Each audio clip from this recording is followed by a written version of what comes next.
The content in this magazine could contain references of topics and difficult subject matter that may be triggering. Please honor yourself, inner knowing, and proceed with whatever help or guidance you feel is intuitively aligned.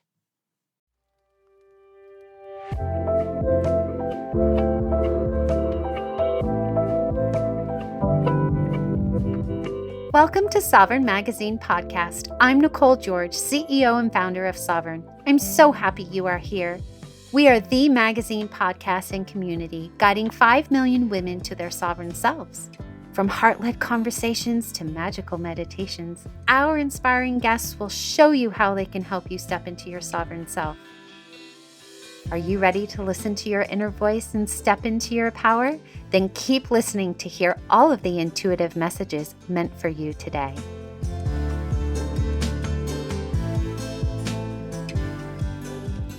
Hello, today I have the privilege of reconnecting with Jennifer Meyer, one of our amazing contributors. She is a licensed professional counselor with a deep passion for helping people navigate life's challenges. From relationships to personal growth and divorce recovery, she has nearly 50 years of life experience and brings not only her expertise, but a genuine compassion, humor, and non-judgmental approach to her work. She's someone who truly does the work herself and creates a space where clients can show up as their real vulnerable selves. And one little added thing, she is now a breast cancer survivor in recovery from her surgery. So we're going to be talking about that as well today. Welcome, Jen. Oh, thank you so much. I'm so glad to be here. Yes. Okay. Well, kind of interesting that our topic today is clarity amongst the chaos, which is our August new moon issue. And so your article, which was written a while ago, is all about the chaos, but we're going to take it a little bit in a different direction today because the universe is throwing you a little twist here. So in your article, Finding Clarity Amidst the Chaos, which is such a powerful reflection about how life really shapes you through the challenges you go through, you talk about your divorce and how you were a single parent and financially shifting your goals and aspirations and having to go back to school. And now here we are faced with this new cancer diagnosis, lumpectomy surgery, treatment, all of that. And still, amongst the chaos, you're finding humor and peace and wisdom amongst the mess. So, for those who haven't had a chance to read your article or they don't know your background story yet, why don't we give them a little bit more insight into who you are and what you've been going through? Okay, well, thank you. So, yes, and I'm so glad that you brought that up with me this morning when we were talking, because this is a new part of my journey and a new part of, yes, chaos, and also something that is really testing some of the things that I have been working on and that I shared in my article. So, boy, talk about a new level of challenge, and how do I use the techniques that I help my clients with to, to go through this challenging period of time. And there are also been some real moments of beauty and support. And so it feels timely, and I'm glad that we get to talk this morning. Yeah. And I think the part that I want to normalize for everyone is you and I seem to have a very similar personality in the sense of keeping positive humor, smiles on our face, things like that. But in the mess, we always have moments of little pity parties for ourselves, and those are normal too.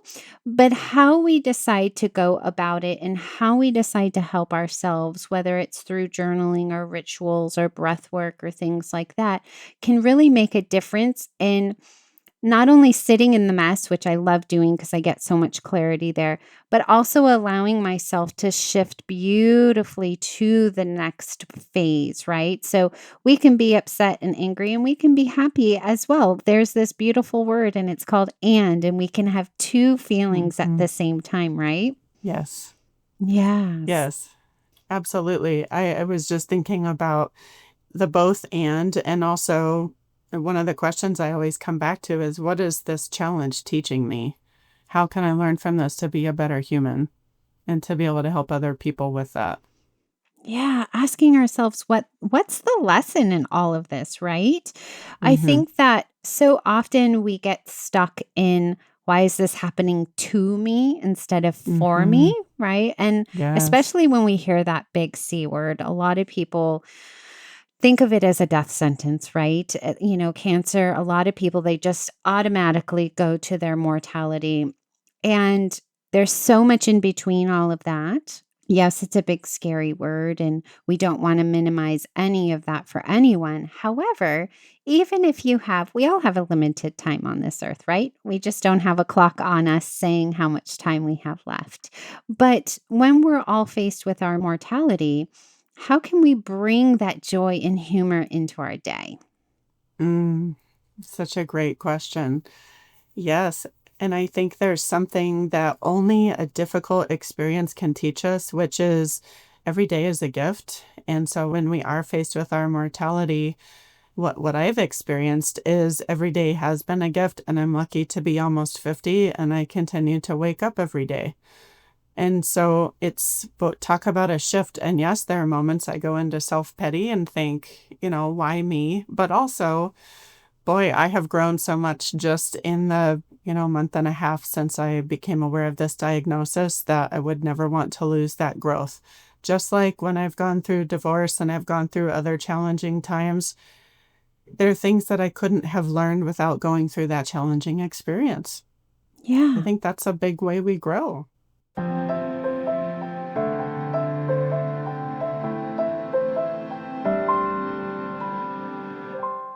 And I think it makes you a really well rounded counselor and able to help people know that your expertise is really behind you, guiding you. And so I'd love to move into our steps to our sovereign self because you're going to be providing today some of the tools that not only you use yourself, but you actually have your clients use in ways that they can kind of ground themselves in the chaos. And when they're amongst all these things like divorce or cancer diagnosis or financial insecurity or having to go back to school. And I think you were working like three jobs at one time, Mm, and being a single parent, right? There's all these different aspects of life that can bring challenges to us. But when we're able to take a pause, even if it's just for a few moments, to kind of find that clarity amongst the chaos through the tools that you're going to provide, it's going to help ground us and be in a better space. So go ahead, take it mm. away.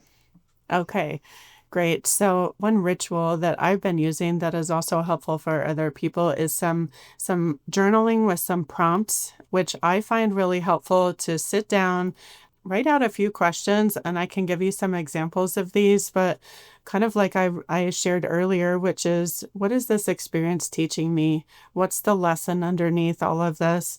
When I approach this from my best, highest self, what does that look like? And also, what does the fear voice tell me? And how is the fear voice basically impacting how I'm going through this experience so that I can see the differences here?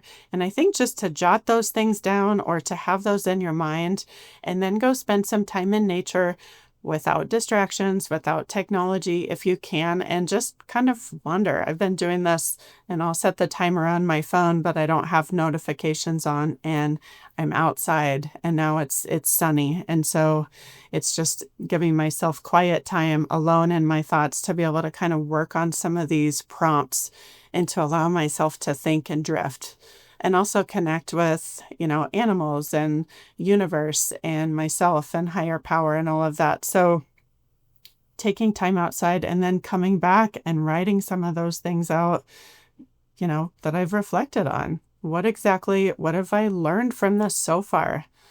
How am I approaching this in my best self? What does that look like? And so for me, a lot of that has been when I'm approaching it from my highest self, I believe that things will be okay, that I'll learn a lot from it, that I'm getting stronger. And then also sort of on the opposite side is what is the fear voice telling me? And how do I not go into that fear voice completely? Because the fear voice also leads to self-pity and it leads to feeling powerless and hopeless. And that's also not good for me mentally or physically with this diagnosis because like you mentioned before we were on air, stress is such a huge cause of cancer. And so I'm trying to be in my highest self, Yeah. even in the midst of chaos. Yeah. On one of our other episodes, I can't remember the month off the top of my head, but we were talking about how when you were going through divorce, you did this exercise in your journaling, which I thought was so fantastic. And I think I would love to maybe explore it from the cancer perspective. And I think if I remember correctly, like on one side you were like, what will I miss about my spouse or my ex? And those, because you do have to mourn the things that you once loved about them, right? And then on the other side you're like, what are the things I won't miss, which I'm sure is much longer, right? So I wonder if there's a way that we can journal that's kind of similar to that. Sure. I think that's just a lovely idea. And I think we could create a ritual where it becomes what do I miss about my life before this cancer diagnosis? And also what do I not miss? Because the change has been so dramatic and I feel it makes zero sense, but I feel a lot of peace, a lot of days. And so it's an interesting life lesson when you're faced with something that you've dreaded that has been such a fear when you face it.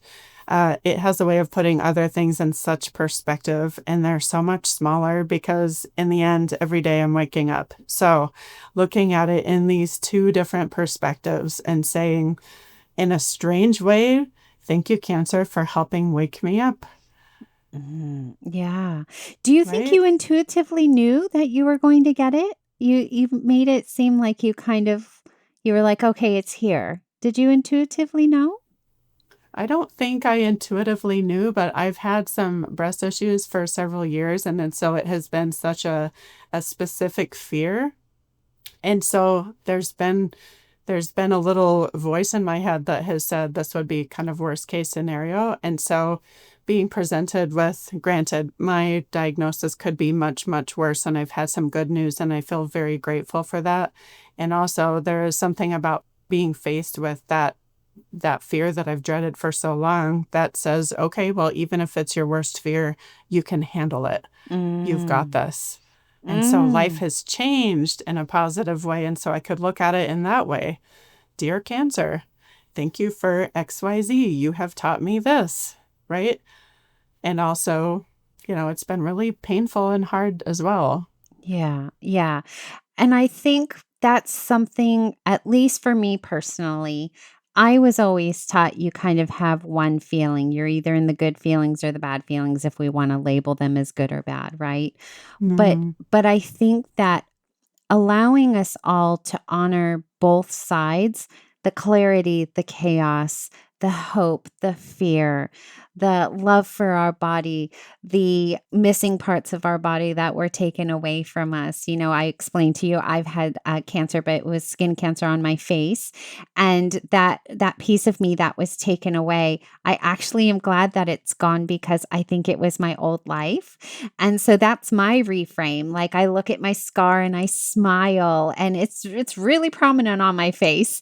And so I don't look at my scar as a negative thing because I truly believe all the negativity and the chaos that I had in my previous life is now out of my body. I have released it.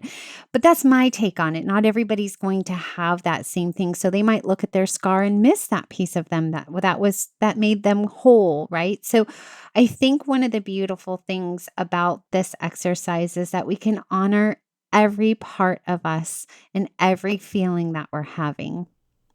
Yes, absolutely.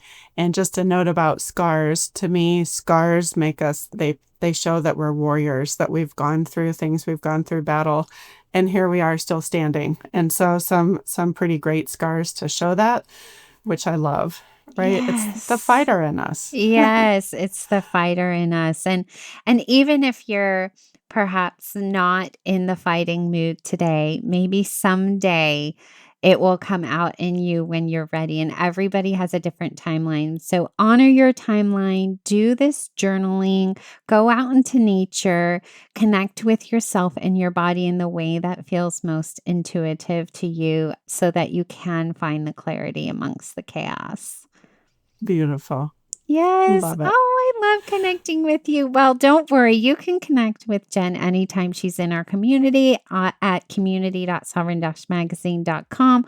All her details are in the show notes. She's going to be back for more, sharing more about her cancer story. So don't you worry. She's going to be coming back with us. And I just really appreciate how candid you were today. Oh, thank you so much for having me. It's always great to connect with you. It is. All right. See you on the next one.